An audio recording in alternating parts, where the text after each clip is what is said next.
which is that what I suggest for those of you who are either planning or have already started a tech services company to start with. First thing, just write down your positioning. In many cases, just the exercise of writing down 5 lines. What is my problem? What is the customer? What is the technology? What is my process? And what is unique about us will take you a long way. And in many cases, you may not have, if you haven't done something like this before, you may actually find that you don't even know the answers and you have to think about them.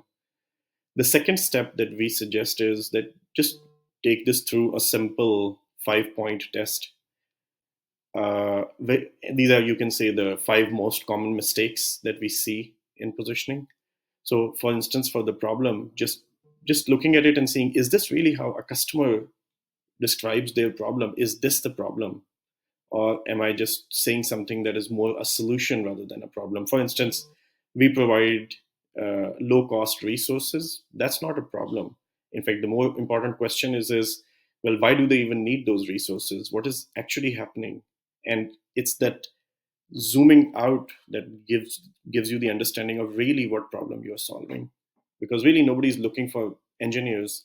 What people are really looking for is trying to solve a problem and believe that the engineer is going to solve the problem. The Who's the customer? I actually have used a test that David Baker talks about in his book, which is to limit the number of find a customer list. Find, first of all, define the customer in a way that you can build a list and estimate if you were to build a list, are you going to end up with 1 million customers or 100 customers? And he recommends the optimal size is somewhere between 1,000 to 10,000 customers. Less than 1,000, the market becomes a bit narrow, but that's still not too bad if you just have to build a better strategy to increase your hit rate. What's really worse is when you end up with a list that is 50,000 customers, because early stage tech services companies just don't have the marketing budget to compete with the big guys. And if the market has 50,000 customers, there will be bigger companies playing in that market already. You will not be alone. Technology, just coming up with a list of technologies that you focus on that are growing and at the rate similar to what you want to grow at. The process that can answer the question of how do we get started and what's after that, because that's really what a customer needs, is help me get started. If I sign up with you today, what happens?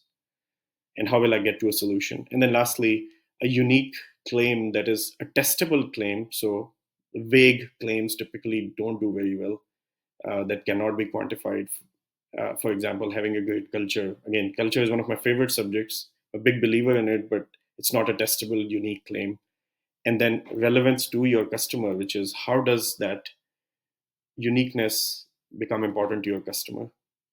And how will the customer benefit from it? You can be unique in however you want, but it has to be relevant to your customer.